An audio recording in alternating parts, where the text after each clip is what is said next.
ज्यांनी या मातीसाठी किंबहुना सत्यासाठी तुमच्या आमच्या न्याय हक्कासाठी ज्यांनी ज्या ज्या महापुरुषांनी संघर्ष केला त्यांना नतमस्तक होतो, त्यांना मानाचा मुजरा करतो। आज बऱ्याच दिवसांनी माझा आणि आझाद मैदानाचा खूप जवळचा संबंध आहे। आझाद मैदान म्हणजे माझा श्वास आहे। माझ्या चळवळीला या मैदानातून या मातीतून सुरुवात झाली, म्हणून बऱ्याच दिवसांनी म्हणजे जवळजवळ वर्षभराच्या अंतराने या मी माझ्या मातीवरती पाय ठेवलं पाहिजे, या मातीला मी नमन करतो। कदाचित आपल्यापैकी बऱ्याच लोकांना, बऱ्याच विद्यार्थ्यांना माहिती नसेल, बऱ्याच मुलामुलींना माहिती नसेल, परंतु 2017ची जी चतुर्थ श्रेणी भरती झाली, ज्या भरत्या कुणाच्या तरी घरातून व्हायच्या, ज्या भरत्या कुणाच्या तरी आदेशाने व्हायच्या, ती भरती रद्द करण्यात आली होती। परंतु याच मुंबई महापालिकेच्या प्रशासनाच्या उरावरती बसून ती भरती पूर्ण करण्याचं काम त्यावेळी आम्ही केसेस अंगावरती घेऊन केलेलं आहे। पहिल्यांदा त्या भरतीमध्ये कष्टकऱ्याची, शेतकऱ्याची, ज्याची आई दुसऱ्याकडे घरकाम करते, ज्याचा बाप हमालीचं काम करतो, ज्याचा आई बाप मोलमजुरीचं काम करतो, ज्याचा बाप ड्रायव्हरचं काम करतो, ज्याचा बाप सिक्युरिटीचं काम करतो, ज्याची आई दुसऱ्याच्या घरात भांडी घासते, अशांची मुलं पहिल्यांदा मुंबई महापालिकेच्या सेवेमध्ये सामावून घेण्याचं काम आपण केलंय।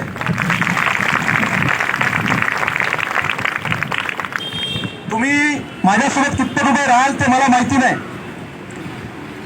परंतु या आझाद मैदानच्या मातीला साक्ष ठेवून मी सांगतो, तुम्ही जर माझ्यासोबत उभे राहिलात तर माझी काम करायची काय पद्धत आहे याची आधी तुम्ही पहिले माहिती घ्या।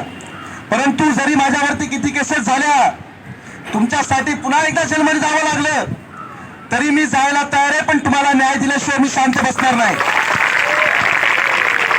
मी भाषण माझे इथे करायला आलो नाही, जास्त इथे माझ्या भगिनी बसल्यात, मुली समान मुली बसल्यात, म्हणून मी शिवीचा वापर करत नाही, नाहीतर मी अधिकाऱ्यांना फक्त घोडे लावायचेच काम करतो। मला भाषण वगैरे मला येत नाही, मी जे बोलतोय हृदयातलं बोलतोय।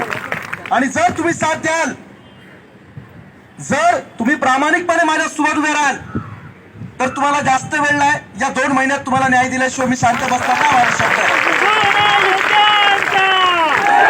आरोग्यमंत्र्यांशी कोणत्या पद्धतीने लढायचं, मंत्रालयाच्या आरोग्य विभागाच्या प्रशासनाशी कोणत्या पद्धतीने लढायचं, किंवा मुंबई महापालिकेच्या या भडव्या अधिकाऱ्यांची कशा पद्धतीने लढायचं, ते काम माझं असेल। आणि तुम्हाला एकदम सांगते, हा लढा उभारताना लढताना तुमच्यापैकी एकाही वरती केस होणार नाही।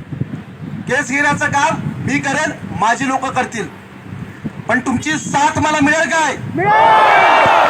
फक्त हवेत बोलत नाही। आजपर्यंत मुंबई महापालिकेची भरती असेल, राज्य शासनाच्या फूड अँड ड्रग्ज अन्न पुरवठा विभागाची भरती असेल, ज्या पद्धतीने मुंबईमध्ये बेट चालते, तशी पुण्यामध्ये पीएमटी म्हणून पीएमपीएलच्या अंतर्गत चालते पुणे महापालिकेची, त्याची भरती असेल, होमगार्डची भरती असेल, असंख्य भरत्या पूर्ण करायचं काम केलंय।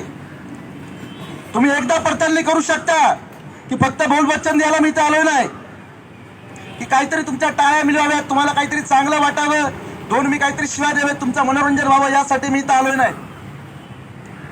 जर तुम्ही साथ देत असाल तर मी तुमच्यासाठी संघर्षाच्या लढाईमध्ये उतरायला आतापासून तयार आहे। तुमच्या न्यायासाठी तुम्ही साथ द्याल मला, ही लढाई जिंकायची आता, तुम्ही फक्त साथ द्या। आता ही बाकी ही लढाई तुमची नाही राहिली, आता ही लढाई माझी झालेली आहे। इथेच थांबतो, फक्त सोबत राहा, टाळे वाजून मैदान सोडू नका, एवढीच अपेक्षा ठेवतो।